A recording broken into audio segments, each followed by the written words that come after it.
श्रीमते रामानन्दाचार्याय नमः।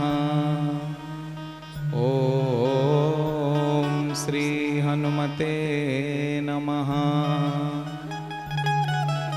सीतानाथ समारंभां रामानन्दार्य मध्यमाम् अस्मदाचार्यपर्यन्तां वन्दे गुरु परम्पराम्।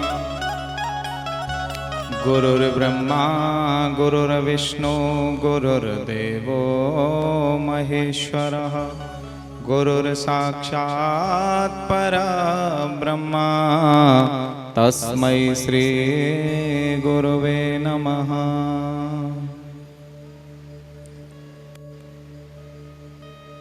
यहाँ श्रीमद्भागवत महापुराण के पंचम दिवस की कथा को श्रवण करने के लिए आप सभी हमारे पूज्य भैया डॉक्टर देवेंद्र कृष्ण शास्त्री जी के माध्यम से श्रवण करने के लिए आप सभी यहाँ उद्यत हुए हैं।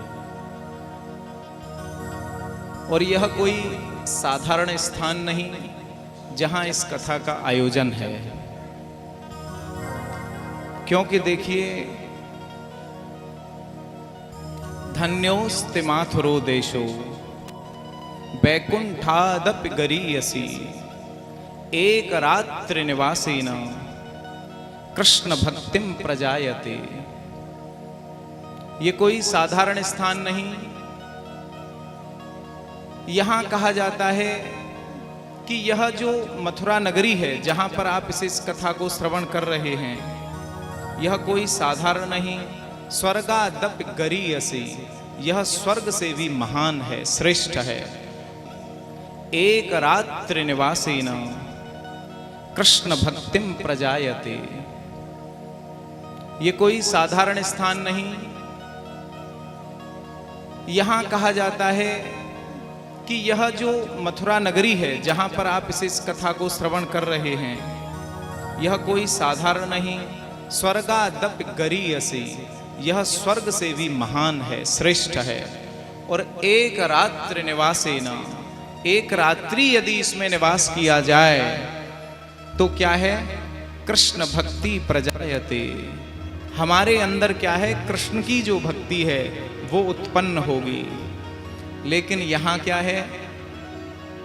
जो यजमान पक्ष हैं वो कहाँ से हैं? ब्रजमंडल से बाहर से हैं। और वक्ता कौन है? हमारे भैया हैं जो विराजमान हैं।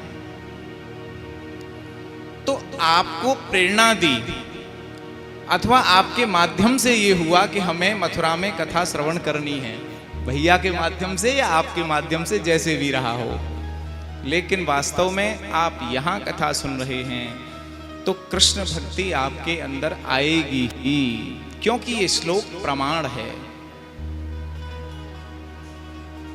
क्योंकि ते शास्त्रम प्रमाणन्ते।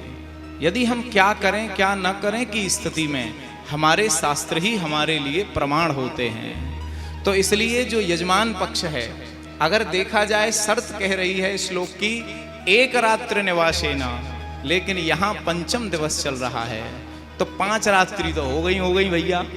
तो इसका मतलब क्या है कि वो जो शर्त थी वो तो पूरी हो गई पहली रात्रि में ही। इसलिए लेकिन इसका लाभ हमको तभी मिलेगा जब हम इस कथा को बड़े मनन चिंतन के साथ में श्रवण करेंगे। अब व्यास जी आ जाए मान लो 2 बजे और तुम आओ 2:30 बजे, तो थोड़ा सा क्या है कि इससे अंतर पड़ता है। क्योंकि श्रद्धानुरूपम फल हेतुकत्वात्, व्यक्ति की जैसी श्रद्धा होगी वैसे ही उसको फल मिलने वाला होता है। तो इसलिए हमको इन सब चीज़ों का बड़ा ध्यान रखना चाहिए। और हम ये भी जानते हैं भैया केवल 2 मिनट और फिर आरती होगी। देखो ये व्यवधान है, हम जैसे बीच में आ गए तो और कथा और लेट हो रही है, पर अब माइक है तो थोड़ा 2 मिनट बोलेंगे। कि व्यक्ति का लक्ष्य होता है कि हम भगवान को प्राप्त कर लें, लेकिन वास्तव में यदि देखा जाए कि ये जो भगवान हैं वो साधन लभ्य हैं अथवा कृपा लभ्य हैं। ये हमको साधन से मिलेंगे या भगवान की कृपा से मिलेंगे ये हमको। तो इसमें दोनों पक्ष हो जाते हैं। वो क्या मोती लाएंगे जो रहे किनारे बैठ। भाई जब तक समुद्र में प्रवेश नहीं होगा तो मोती मिलेगा कहां से। इसलिए कर्म प्रधान विश्व कर राखा। लेकिन एक बात बताइए कि जो कर्म करने में अक्षम है, जो कर्म कर ही नहीं सकता है, मामेकम शरणम व्रज, मेरी शरण में कोई आ जाए, सर्वधर्मान परित्यज्य मामेकम शरणम व्रज, तो भगवान क्या करते हैं कि उसको शुद्ध कर देते हैं, उसको पापों से मुक्त कर देते हैं। तो वो व्यक्ति कर्म नहीं कर रहा है तो उसके लिए फिर संबल क्या होगा। लेकिन वास्तव में यदि देखा जाए तो यहां दोनों ही पक्षों की प्रभु को प्राप्त करने के लिए आवश्यकता होती है। क्योंकि यदि मान लीजिए जैसे हम कोई भी व्यक्ति है, वो मान लीजिए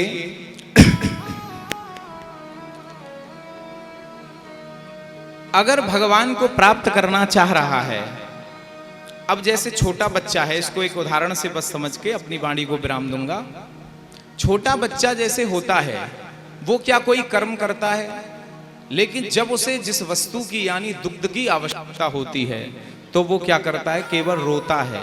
तो क्या ये उसका ये कर्म है? उसने कौन सी परात उठा उठा के डाल दी कहीं किसी जगह पर, केवल उसने रोना सीखा है।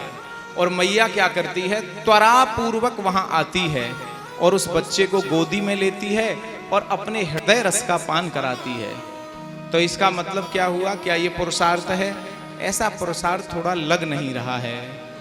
तो ऐसे ही एक संत कहा करते हैं कि देखो ये साधन के माध्यम से भगवान प्राप्त नहीं हो सकते, लेकिन साधन करना भी आवश्यक होता है।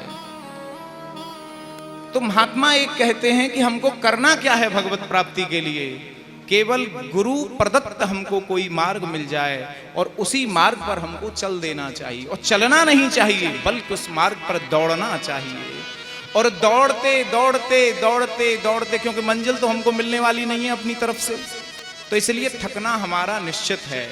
और जब हम थक जाएं और थक करके फिर ये कहें हे प्रभु अब हम आगे कुछ नहीं कर सकते, अब हमारे बस की बात नहीं है, उसी समय पर परमात्मा तुम्हारे समक्ष होगा। इसका मतलब तुमने साधन किया, इसका कोई फल नहीं है, आप समझिए। लेकिन जो कृपा की है, भगवान ने बस देखा कि ये मेरी ओर आना चाहता है, बस उसे ही वो साधन मान लेते हैं। नहीं तो कोई ऐसा साधन नहीं जो उस परमात्मा को प्राप्त कराने में सक्षम हो। इसलिए हमको क्या करना है, के सब को किए न को किए आसार, रात दिवस के कूकते कबहु तो सुने पुकार। केवल क्या है, हमको भगवान के लिए केवल केशव केशव कृष्ण कृष्ण जो गुरु प्रदत्त आपको मंत्र मिला है, नाम जप मिला है, उसको केवल हमें स्मरण करना चाहिए। और यहाँ तो आप बस इतनी ही मेरी आपसे प्रार्थना थी कि भगवान का नाम जप करते हुए ही आप यहाँ पर बैठें और कथा को श्रवण करें, तब आपको संपूर्ण लाभ होगा। और भैया हैं हमारे काफी समय से, हम तो देखो अभी भागवत जी में प्रवेश किए हैं, लेकिन हमारे भैया को तो बहुत वर्षों का अनुभव है। और शुरुआत में तो जब हमने कथा की थी तो भैया ने ही हमको समझाया था कि भाई मंच पर इस प्रकार से, ऐसे पहली कथा हमारी जब हुई तो भैया ने पूरा सब व्यवस्था की थी, देवेंद्र भैया ने।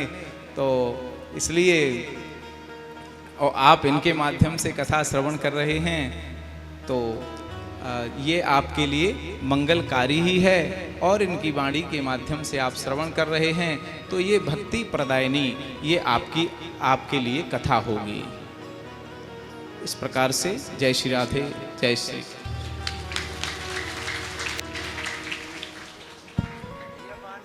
राधे, श्री राधे।